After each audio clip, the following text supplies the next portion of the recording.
ăn đâu. Hả? Tớ không ăn đâu. Không, mỗi người một cái. Không thế cho tớ một cây xúc xích đi. Đây xúc xích đi. Nhưng mà phải để cái gì em tên gì nhỉ? Em tên gì nhỉ? Em ơi, em tên gì quên rồi anh chưa hỏi đâu. Hả? Em tên gì nhỉ? Em tên là Chúa. Chúa à? Chúa đi nướng đi sao để mẹ làm gì á? Em lấy nướng đi. Em nướng cho mẹ đi. Con gái lớn rồi. Chúa là đang học đâu em? Em đang học Y Thái Nguyên. Trước mình Tớ không nhớ đâu. Học trường gì nhỉ? Em đại học Y Thái Nguyên đi. Hả? Y Thái Nguyên đi. Đại học Y à? Năm nhất. Thế là hai chị em học cùng trường nhỉ? Thế là trọ cùng chị không? Trọ chị. Năm nay là sinh không về nhà ăn Tết à? Sinh ăn ở nhà chồng. Sao anh cũng ra đấy mấy lần mà anh không nhìn thấy em nhỉ? Em không có. Anh Em ra có chỗ? cái bạn Facebook của anh. Hả? Em có cái bạn Facebook của anh. Nick Facebook của em là gì nhỉ? Mấy Mấy à? Kìa. anh ở Thái Nguyên phải không? Đúng rồi. Chưa có mấy của anh ơi. Nó đốt xanh là nghe à? Kéo sang ấy. Anh sang chỗ chị Sinh biết anh mà anh ra đấy nhiều mà. Lấy rồi anh ơi. Em cũng có Facebook của anh mà. Nhưng mà chưa gặp anh đó. anh cũng không biết tại vì Sàn mà. mình chắc là mình cũng chưa nói chuyện cho nên là anh không biết. Nếu mà gặp lần này chắc là một tí về anh biết luôn. Ông hưởng á, ông hưởng lại vào đấy gì? Hôm qua với hôm nay nướng cả ngày đúng không? Thế là Em nướng 3 hôm rồi. thế là dành hết thời gian để giúp mẹ. 3 đến 4 năm. Thế là dành hết thời gian để giúp mẹ là không dành thời gian để đi chơi à? Không đi chơi, không có thời gian đi chơi. Chắc là có người yêu ở Thái Nguyên rồi. Chưa không có à? Có người yêu Thái Nguyên. Chưa muốn yêu hay là chưa có? Em chưa có người yêu ở Thái Nguyên. Thế còn bên Simacai mình có chưa? Không có. Chưa có. Cho anh làm một trong những người yêu của em được không? Hả? Anh có người yêu rồi. Anh có đâu, em thấy Facebook của anh bao giờ có cái gì đâu. Có người yêu thì cần gì phải đăng Facebook. Nhưng mà chưa có, anh nói thẳng vào đây. Anh mà xin phép là bọn anh sẽ cho cái video này lên YouTube nhé. Đấy, bây giờ anh nói thẳng trong này là anh chưa có người yêu nhá, mà anh vẫn dám nói trên này thì em có tin không ấy? Đây đừng yêu sớm. Em chả tin đâu. Nhưng mà anh có đây. Em có người tìm hiểu rồi. Có người tìm hiểu. Có người tìm hiểu rồi. Chưa có người yêu. Ôi buồn quá. Chưa có người yêu, có người tìm hiểu thôi. Tìm hiểu thì ai cũng có chứ đúng không? Em đã có người tìm hiểu rồi. Quay đẹp đẹp vào nhá. Rất là đẹp luôn. Không hiểu sao là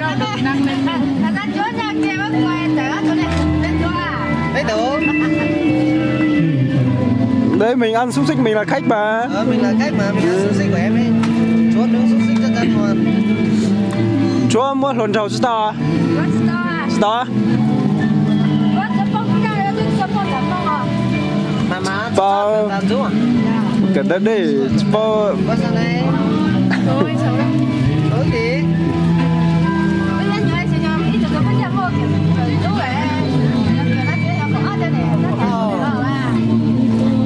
thế là học 7 năm nữa à? Học trước tuổi 1 năm. Nhưng mà em học y là học 7 năm nữa. 6 năm rồi. Hôm nay em thi đỗ. 1 năm dự bị nữa à? Thi đỗ là học Y Thái Nguyên đấy. Khủng luôn. Nhưng mà y là phải 7 năm chứ. Đi cử tuyển thì 7 năm. Cử tuyển. 6 năm là biết là em thi đỗ rồi. Em vừa bảo em thi đỗ mà. Quá giỏi đấy. Mà trường em là điểm rất là cao nhưng mà Cao. Cao chứ, thế quá giỏi. Nhưng mà ngày xưa lúc mà thỉnh thoảng anh hay vào đây anh giống như sao anh thấy em Ở đây á, trên này á. không vào bên nhà em ấy. Chắc là lúc anh đi qua thì em đang ở nhà. Mà lúc đấy em còn bé. Chú ơi, cho anh hỏi thêm một chút nữa là em nói là em đã có người tìm hiểu là như thế nào, em có thể nói rõ hơn tí được không? Để cho bao nhiêu, nếu mà nhiều bạn mà xem tìm hiểu thôi em nhỉ? Nếu mà nhiều bạn mà có bạn nào mà xem được video này thì nhớ đâu mà có ý định là ngỏ lời với em mà lại bảo là em đã có người tìm hiểu thì em có thể nói hơn sâu hơn một chút được không? Tôi thế này đẹp. Tức là người yêu của em là đang ở Thái Nguyên hay là đang ở bên này? Nghĩa là Chưa phải người yêu, nói bảo rồi. Đang tìm hiểu. Nếu mà tìm hiểu thì có thể rất là nhiều cùng nhau tìm hiểu được mà. thì đúng không? Có nhiều người. Thế cho anh tìm hiểu một chút nữa được không? Được em Thì có làm sao được anh? tìm hiểu nhưng mà em chọn hay không là vấn đề của em nữa. Đấy tùy anh thôi, anh muốn hay không. Em ơi ăn xúc xích đi em. Xem anh tìm hiểu như Em ơi ra đây ăn xúc xích nào. Hôm nay có vẻ rất là vắng luôn, bó tanh luôn. chắc là chưa đến thôi, tại vì hôm nay nó mưa quá mọi người đến muộn. Hôm nay có thể là anh em mình sẽ ngồi đây để ăn xúc xích với lại nướng cùng em chua ở đây cả ngày luôn mà mình không đi hội nữa. Anh ở đây cũng được. Anh ở đây nướng đảm bảo là Ở đây Anh- sợ không? các bạn khách Ở đây em có thuê người phụ không em? Có thuê người giúp không? anh sẵn sàng phụ đây luôn. Với em là được rồi, còn anh thì anh muốn hay không thì tùy anh. Không, Tức anh là- ăn thôi. Không, nếu mà do anh muốn hay không thì tất nhiên là anh sẽ có, tại vì có em ở đây, nhưng mà không biết là em có đồng ý cho anh ở đây không ấy? Nó giúp sức đi em. Em ai cũng đồng ý. Anh cũng đồng ý. Sao là ủng hộ em là được. Em chua nói là ai em cũng đồng ý, tức là Bạn chín rồi đấy. cả hội này ai ra đây em cũng đồng ý giúp phụ em đúng không? Vâng, ai ra phụ thì em đồng ý. Thế thì em lại có vẻ như là hơi đa tình một chút. Không, cái đấy không gọi là đa tình. Đấy là phụ giúp em là em đồng ý chứ nó phải. Bạn vừa mình phải thấy là em ấy không đi chơi mà ở đây phụ mẹ là đã quá chăm rồi. Thật, đấy là một cái điều mà em phải bảo là làm giúp mẹ từ hôm mùng 3 đến giờ. Có mấy bạn gái nào làm được như thế đâu. Thật. Cứ đến Tết là chỉ muốn đi chơi thôi. Mà bạn ấy ở đây phụ mẹ. Chú ơi cho anh hỏi một chút nữa là bán thế này thì một ngày là bán hết nhiều cái chỗ này không em? Hay là không đủ? Nếu mà đông khách thì hết nhiều hơn. Thế hôm qua có hết, hôm qua cái này là sáng nay vừa mới lấy của hôm qua là hết rồi đúng không? Thế hôm nay hàng của bọn em là chỉ chỗ này thôi đúng không? Hay là vẫn còn? Ít nữa. Chú ơi là cho anh Chúa hỏi. chứ em là chúa hay chua? Chúa. Không chúa ấy. Anh hỏi một chút nữa là Gọi thành chua là sai. nếu mà bán cái này một ngày là bán được bao nhiêu tiền tất cả em? Có hôm em đếm là 3-4 triệu. 3-4 triệu Nếu mà bán là nhiều thì sẽ được nhiều hơn. thế trung bình là cứ tầm 4 triệu đi nhỉ? Mình là cũng tầm 3-4 triệu. 3-4 triệu có thể hơn. Nhưng mà hôm nay có vẻ như là ít khách thì chắc là sẽ ít hơn hôm qua, nhưng mà hôm qua với lại hôm kia thì chắc là nhiều đúng không? Hôm nay 9-10 giờ rồi vẫn chưa có khách. Hôm qua 9-10 giờ khách đã rất là đông rồi, hôm nay vẫn chưa có. Em nghĩ là hôm nay ít khách. Hôm nay ít. Hôm nay bế mạc ấy, nhưng mà tại vì mưa to quá, tí nữa là vẫn có, em nghĩ là vẫn. Mà chú ơi, em đi học ở bên kia là em học ngành gì đấy? Dạ. Em học ngành gì đấy? Em học y đa khoa. Đa khoa là rất là đỉnh đúng không? Bác sĩ đấy. Bác sĩ đa khoa. Bác sĩ đa khoa là đỉnh nhất rồi còn gì nữa? Thế chị em cũng học như thế à? Cùng ngành luôn à? Hai chị em y đa khoa. Thế Mà- bên đấy là ở cùng nhau. Thế em sang bên kia có phải đi làm thêm không? Em có khoảng 3 tuần đi làm thêm. Thỉnh thoảng anh thấy chị em vẫn xem YouTube của anh. Rất là bình thường. 3 tuần đi làm thêm á? 3 tuần đi làm thêm. Tức là ý Mà của em bị sa thải rồi. Sao? sao lại thế? Vì nó bệnh. Nghĩa là em thì em có báo nhưng mà báo không được nên là bác trai bảo là em không gửi thì không có kỷ luật nên là bác nói Đi làm thêm thì nhưng mà lúc đấy em có xin rồi lương Có sao thể để biết sao sống ấy. Không sao mà việc làm thì ở thành phố thì nó nhiều việc mà. cuộc sống thì có những lúc hiểu lầm. Nhưng mà em yên tâm một điều là khi mà tất cả bỏ em vẫn còn anh không bỏ em thôi nhá. Còn cả bố mẹ em không phải em nữa. Đấy đúng không? Bố mẹ cũng là một. Bố mẹ cũng sẽ bỏ em khi nào anh sẽ là người cuối cùng không bao giờ bỏ em. Thật. Thế là sau này lấy chồng thì bố mẹ mình vẫn phải rời xa bố mẹ chứ. Rời xa nhưng mà Không bỏ. Đấy là rời xa. đấy là rời xa ở bên ngoài còn bên trong bố mẹ vẫn quan tâm.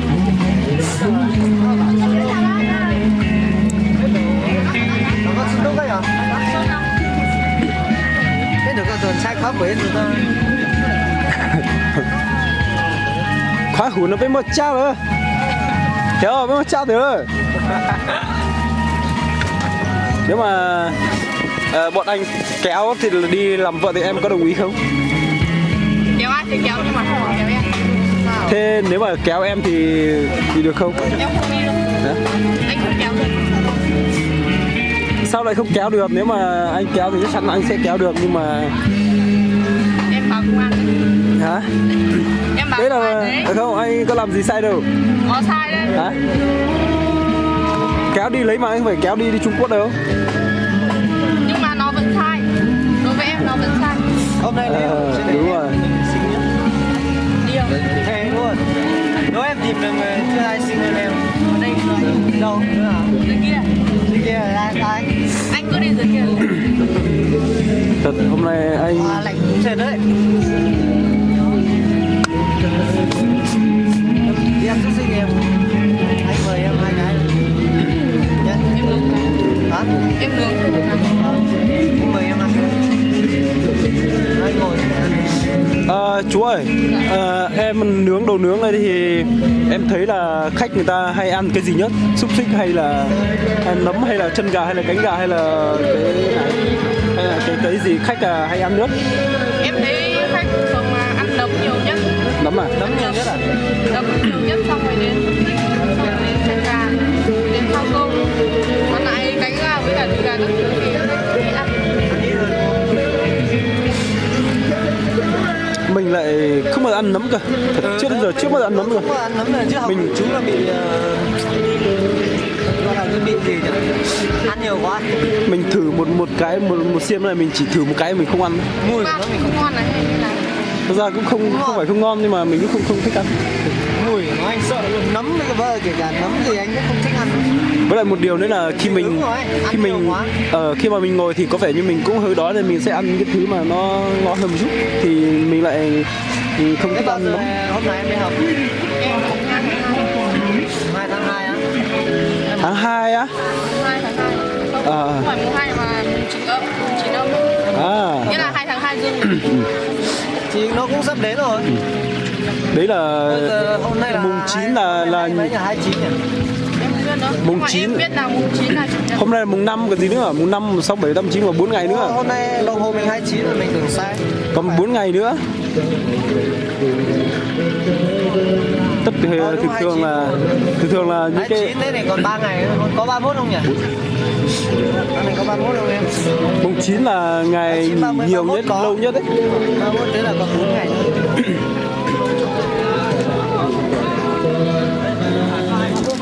Ở chỗ của em chúa này là một cái chỗ rất là rộng và có vẻ như là rất là gần đường. Đây nha các bạn nhá, bạn nào mà đi hội sinh chén thì mà hôm nay cũng là ngày cuối rồi, cho nên là năm sau chắc là em ấy cũng bán ở đây. Nếu mà bạn nào mà đi hội thì có thể vào đây, chỗ này để em bán đi. Và đây là chỗ của mẹ em. Hôm nay em ấy rất là nhiệt tình, rất là chăm chỉ từ hôm mùng 3 đến giờ, không đi chơi, không quần áo Tết gì, mà ở nhà phụ mẹ. Tất cả xinh. Đây thật sự là một cô gái rất là tuyệt vời. Đâu em xinh hơn chị em. Em có nét xinh hơn chị em. Chú ơi, em là một cô gái rất là tuyệt vời, mà một trong những cô gái mà anh nhìn thấy chưa đến giờ. Anh chỉ Tại thấy vì- bên ngoài tuyệt vời thôi. Không, tại vì anh chỉ cần nhìn thế này anh biết rồi. Tại vì em là Tết không quần áo Tết, không váy mông, quần áo mông, mà lại không đi chơi hội, mà ở nhà giúp phụ mẹ thế này, thật sự là rất là tuyệt vời. Rồi em mà nướng như này em mà với mông Đây hoàng vào đây. đây mới thật sự là một cô gái mà bao nhiêu chàng trai mơ Gái ước tốt, là yêu thương mẹ. rất là biết suy nghĩ và chăm chỉ giúp mẹ. Tất nhiên em mình giúp mẹ lang thang. Thật.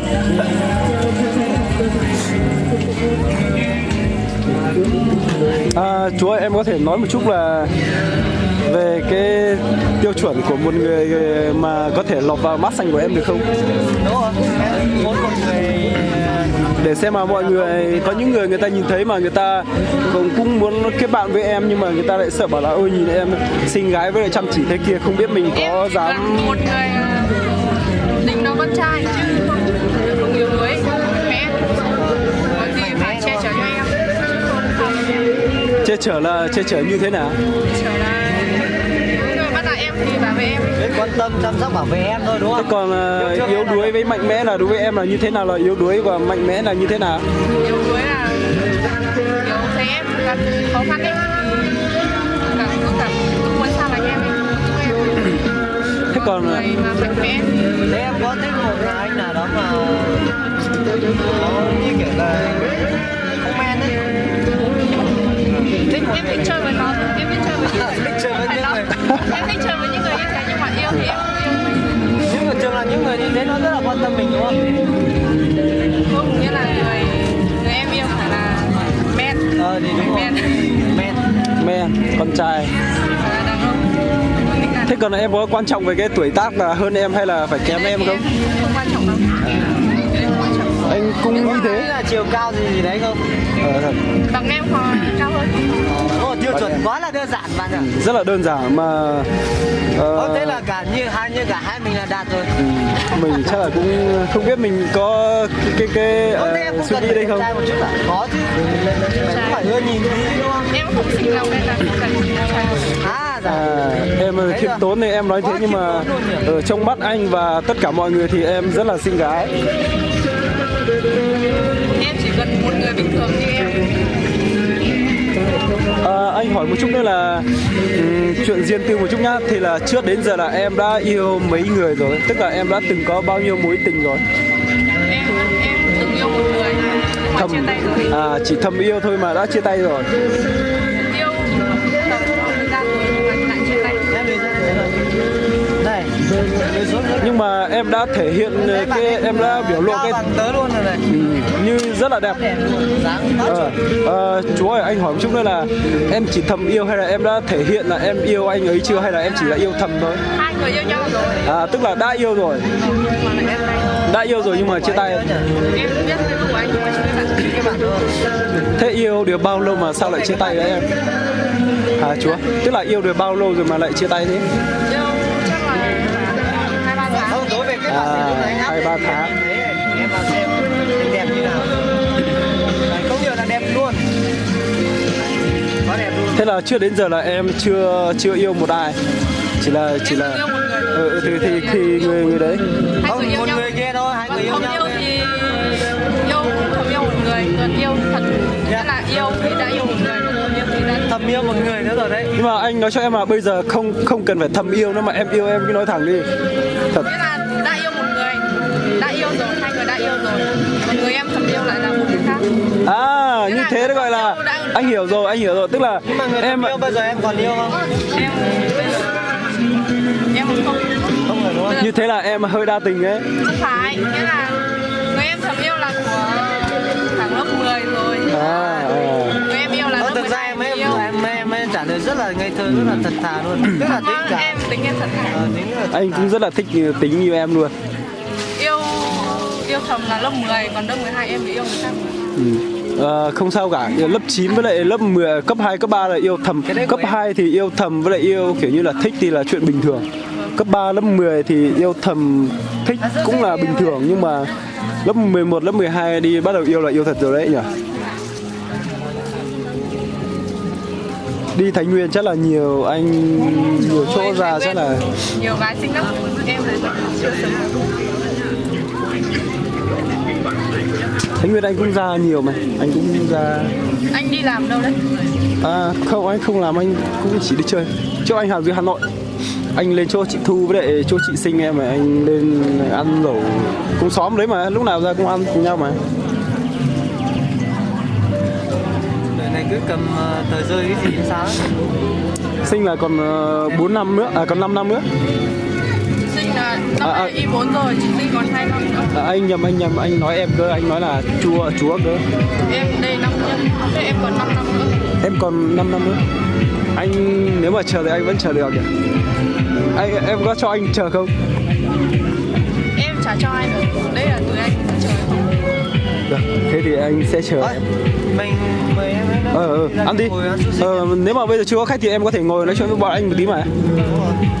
Nhá. Ngồi kia đỡ lạnh. Ngồi đi, khi nào có khách thì em sẽ vào đây để.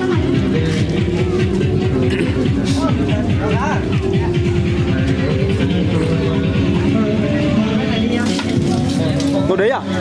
Chỗ đấy có vẻ như hơi lạnh, mình có thể ngồi gần bên này được không? Má, Có một thằng thế. xin chào à? Ê, cánh ra này.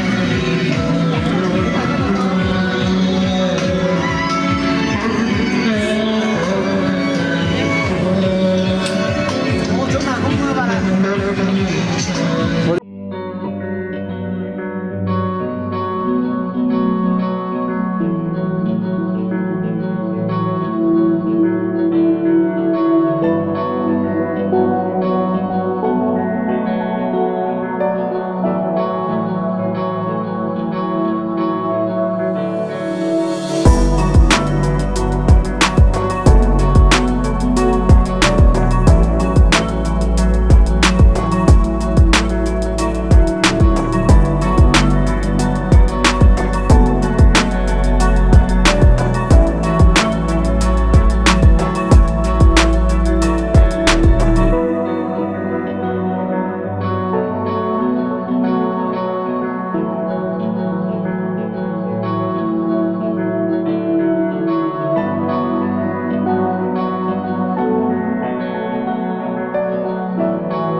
Bảy năm trước mà anh học á, tiền phòng lúc đấy 1 tháng là 2 triệu rồi, em biết là như nào rồi.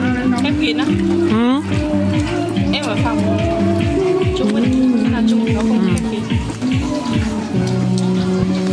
Cái xóm của chị, bọn em là cái bà đến là dịch vụ giới tính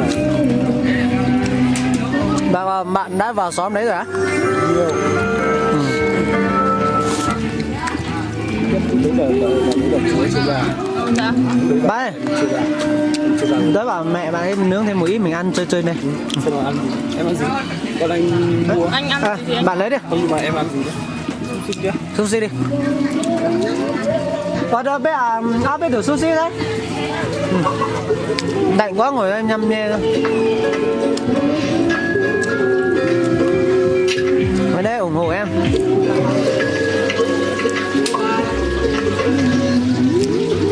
Ăn đi em. Em là không ăn sushi lắm. Anh cũng thế, anh không ăn sushi.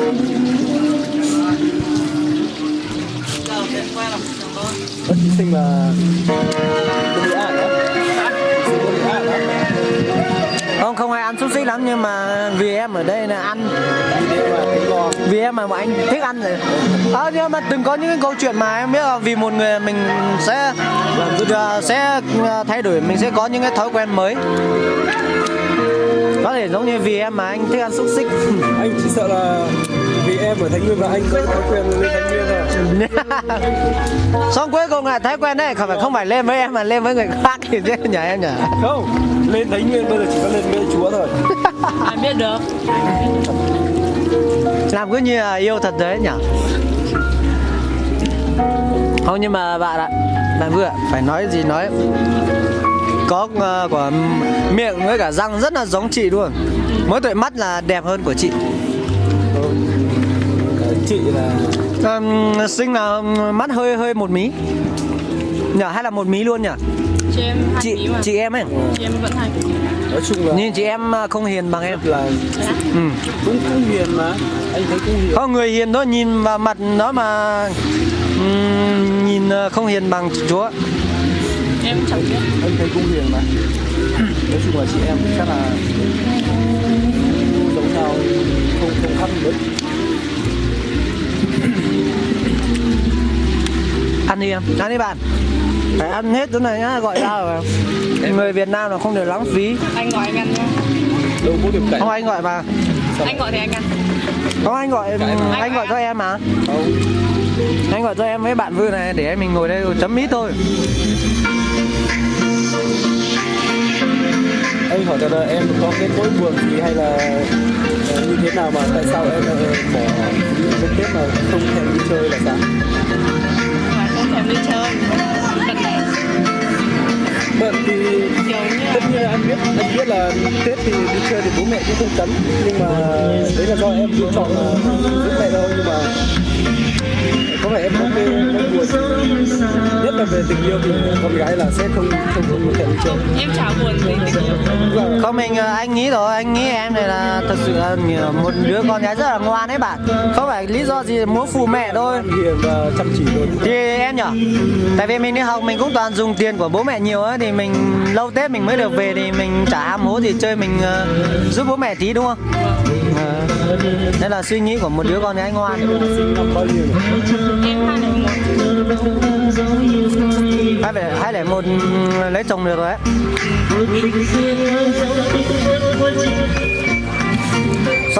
Cho lên Facebook xong lại có cả cho lên YouTube chứ, có cả một hàng các anh xuống nhà em xếp hàng dài dưới đây đợi thì sao. Đợi lúc đấy là tính sau. Lúc đấy em đi học rồi sợ gì. Lên Thái Nguyên thì sao? Nhưng mà họ có biết em trò đâu đâu. Thế là tí em vui tính em lại nói hết thì sao? Anh biết rồi đúng Chẳng không? nói đâu. Có mình anh biết rồi đúng không? Nhưng mà anh cũng không nói đâu. Tất nhiên là anh sẽ không nói mà. Không, anh ấy không nói mà anh ấy biết rồi. Anh sẽ không nói mà chỉ mình anh biết thôi để anh vào đấy thôi.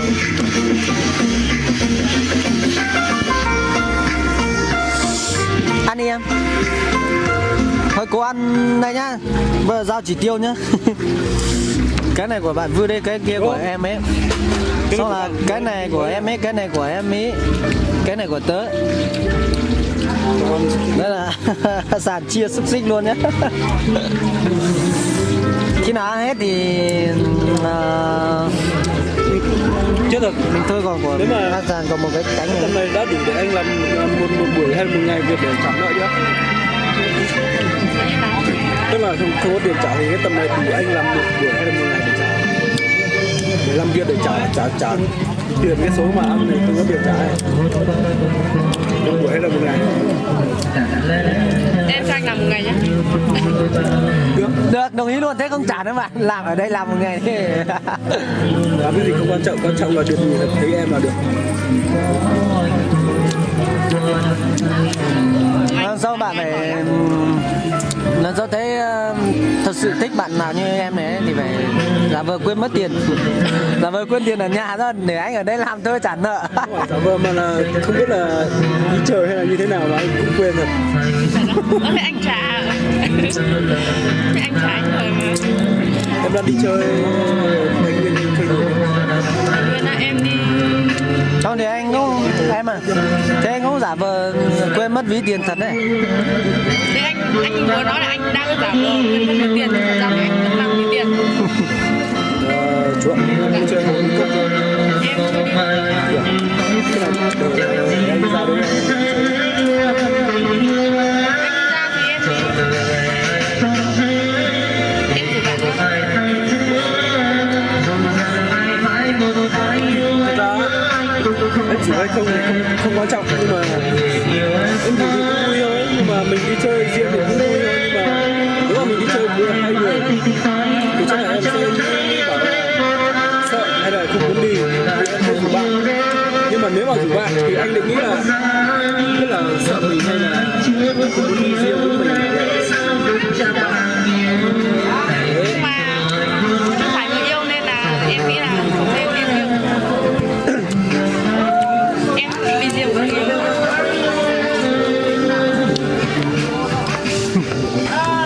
Anh cũng gần như không biết nói gì.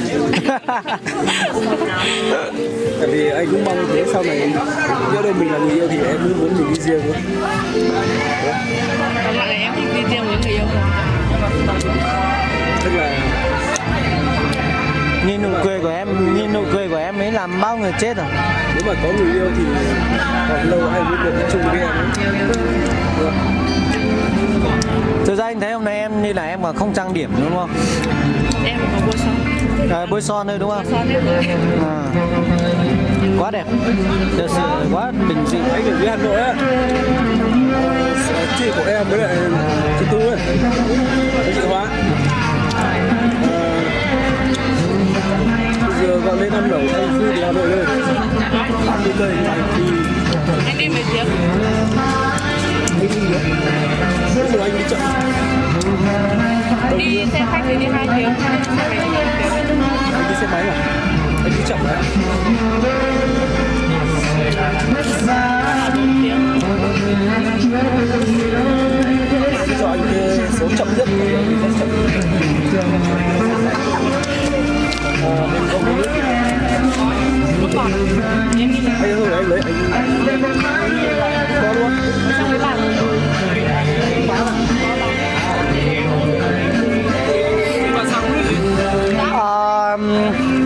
Có nước gì em? Lấy đi. Năm nay em Tết em về em có thấy vui không em? Lúc đầu vừa về em thấy không vui lắm, nhưng mà bây giờ em lại thấy vui. Mà bây giờ thấy vui thì lại hết Tết rồi. Vui vì gặp được bọn anh à? Anh nói đùa thôi mà, nhưng mà về vui nhỉ? Vui mà về nhà là vui rồi. Ngày xưa anh học đại học ở dưới kia anh thấy mỗi lần về nhà là rất là ngắn đối với anh rồi, anh chưa đi chơi được đâu đã hết rồi. Với cả về thì gặp lại bạn bè. À. Em đi học thì thường là bao lâu thì em về một lần? Em về thì về đã đây nên là em không hay về. Chỉ Tết với hè thôi đúng không? Thôi riêng em một chai còn bọn anh uống chai. Không chỉ uống đâu ai không lấy cái này. Uống này tớ không uống rồi, tớ không uống nước cam. Kia nó là bò húc gọi là Bò húc tớ không uống, ga nhiều. Bình thường tớ hay uống cà phê hoặc là trà xanh. Bò húc nó ngon quá, với cái này cũng ngọt quá, uống tí lại khát nước. nếu mà bạn uống bò húc chuẩn của nó thì nó không có vị, nhưng mà bò húc mà hàng nhái kia thì nó sẽ uống xong nó sẽ có cái vị ngọt rất là Ngọt lắm. ngọt trong miệng. Chú ơi, anh có thể mời em mình đi chơi trò chơi được không? Em đấy. Đúng rồi, mình thi nhau để em xem là ai thua. Được, chơi luôn nhỉ? Nếu mà em thua thì em phải nghe anh nói một cái điều kiện gì đấy, cần nó là anh thua thì em sẽ nói cái gì cũng được. Em bắt anh làm cái cả này cũng được. Thế là chỉ nói thôi. Tức là nói về một cái điều kiện gì đấy.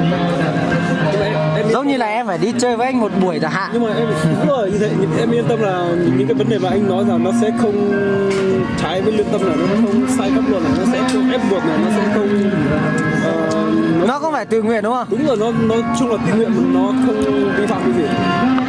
Nó giống như kiểu là anh của em đi ăn một bữa này, em đi chơi với anh một buổi em gái là đi Bắc Hà, hay là nói chung là Còn đi em không từ em. không, nhưng mà em thua thì em phải chấp nhận một vấn đề, em không được từ chối nữa. Chưa không? Biết đâu em thua, anh thua thì em bảo anh rửa bát cả ngày đấy cũng được. Em chẳng có gì để anh làm. Em không có gì để anh làm. Đấy là do em, nhưng mà em thua thì em phải làm một việc cho anh. Nhưng mà em thấy em không có gì để anh làm nên là chắc là không chơi.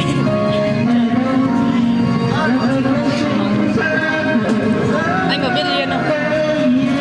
Liên đi.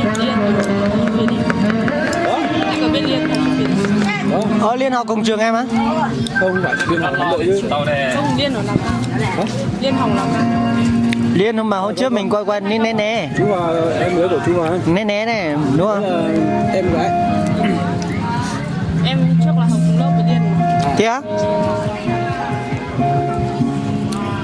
Ngày trước anh đưa Liên đi làm văn nghệ mà. Xinh phết đứa này không? Xinh mà. Xinh. Con À, đấy là gọi cô, anh gọi cô. Bây giờ Hai đứa mà áo vào hôm trước mình quay quay ấy được, nha. được.